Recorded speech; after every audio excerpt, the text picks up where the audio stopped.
દીવ ખાતે બાળકોને ભણતરમાં આવતી અડચણ તથા વિદ્યાર્થીઓના ઉજ્જવળ ભવિષ્યને લઈ નિઃશુલ્ક સેમિનારનું આયોજન કરવામાં આવ્યું.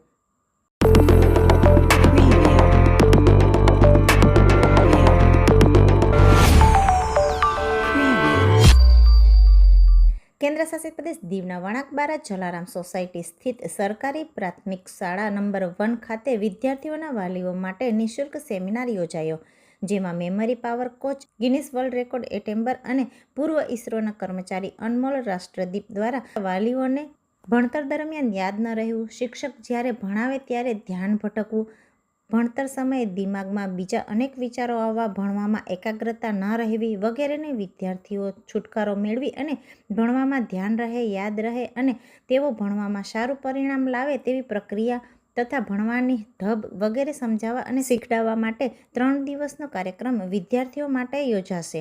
વાલીઓને સમજાવવામાં આવ્યું હતું કે તેઓને આ પ્રક્રિયાથી 100% પરિણામમાં ફેરફાર આવશે તેવી બાંહેધરી પણ આપી હતી. તેઓએ LED સ્ક્રીનના માધ્યમથી પણ સમજાવ્યું હતું. 20 કરોડ યુવાનો એવા છે જેની પાસે ડિગ્રીઓ છે, ગ્રેજ્યુએશન કરેલા ન્યુરોન્સ. મનુષ્યના દિમાગમાં લાખો કરોડ ન્યુરોન્સ છે અને પ્રત્યેક ન્યુરોન્સમાં ડેટા અંદર મેળવી એના અભ્યાસની કન્ટેન્ટ કે યાદ રાખવી, સૂત્રો, સમીકરણ, વ્યાખ્યા, MCQ, જનરલ નોલેજ, ઐતિહાસિક ઘટના, ચાર્ટ, ડાયાગ્રામ, પેરેગ્રાફ બધી જ કન્ટેન્ટ શીખવવાનું. મહેનત ઓછી, ટકાવારી ઓછી. તમે ચાહો છો? Yes no? કેટલા પેરેન્ટ આવે? ચાલો. ટેકનિક નથી કે મેથડ નથી. તો ટેકનિક અને મેથડ ઉપર બાળક મહેનત કરીને તૂટી જશે પણ એને અપેક્ષિત 5% મળે.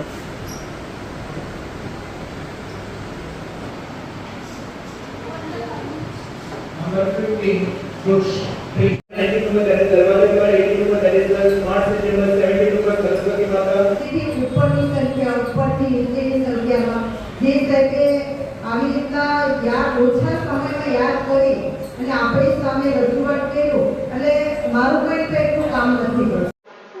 અમારી શાળામાં આજે અનમોલ સર દ્વારા બાળકોની અંદર મેમરી ડેવલપમેન્ટ કેવી રીતે થાય એના માટેનું એક ડેમોન્સ્ટ્રેશન રાખેલો હતો, જેની અંદર પેરેન્ટ્સ અને બાળકોએ ઘણી સંખ્યામાં ભાગ લીધો.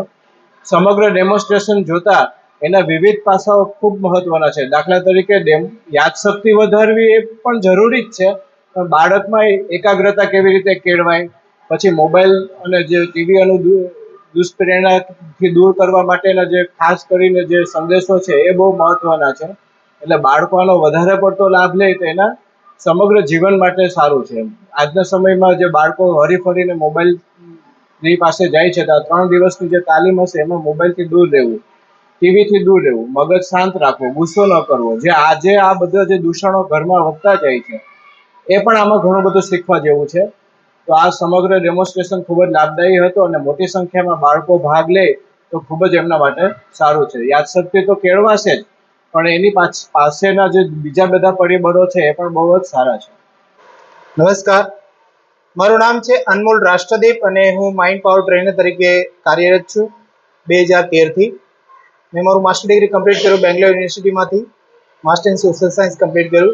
ત્યાર પછી 2013 થી ત્યારબાદ મેં ઇસરોમાં જોબ કરી અને ઇસરોમાં જોબ રિઝાઇન કરીને છેલ્લા 2013 થી હું એઝ અ ટ્રેનર તરીકે કામ કરું છું. ભારતના 7 થી 8,000 જેટલા શાળા કોલેજોની અંદર મેં કામ કરેલું છે અને 3.5 લાખથી વધારે બાળકોને મેં ટ્રેન કરેલા છે, જે બદલ 2023 મારું નામ ગિનિસ વર્લ્ડ રેકોર્ડ અંદર સંમેલિત થયું છે.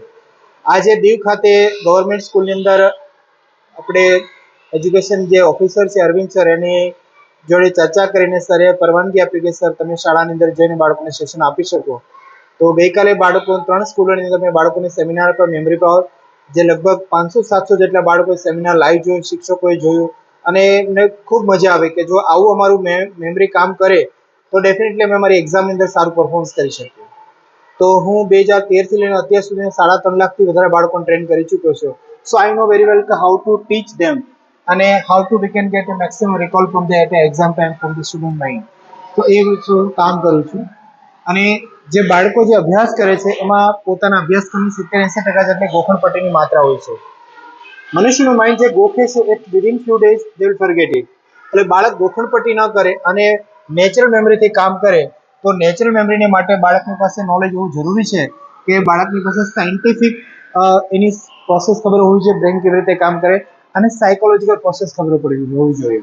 જો આ બંને પ્રોસેસ બાળક જાણતું હોય તો ડેફિનેટલી પોતાનો સિલેબસ કરતા સારામાં સારી રીતે યાદ રાખી શકે. તો હું જે 3 days મેમરી પાવર વર્કશોપ લઉં છું, વર્કશોપની અંદર બાળકોને શીખવાડું છું કે તમે ગોખણપટ્ટી ના કરો, નેચર મેમરીનો ઉપયોગ કરો, અને અભ્યાસની જે કન્ટેન્ટ છે એની બધી ટેકનિક શીખવાડું છું, જેમ કે how to remember equation, diagram, formula, MCQ, GK, paragraph, revision, reading, concentration, અને આ બધી ટેકનિક મળવાથી બાળકોને બધી બહુ મજા આવે છે. એની બધી વસ્તુ શોર્ટકટમાં યાદ રહી જાય છે, જલ્દી યાદ રાખી લે છે, મહેનત ઘટી જાય અને પર્સન્ટેજ વધે છે. અને એના કારણે બાળક જે એક્ઝામ છે એની અંદર કોઈ કન્ફ્યુઝન, ટેન્શન કે હતાશા, નિરાશા સાથે નથી રહેતું, પણ એ એક્ઝામ કોન્ફિડન્સ સાથે દેવા જાય છે અને બિંદાસ રહીને પોતાની સ્ટડીને એન્જોય કરે છે. તો this is output from the student, that is my success. Thank you so much.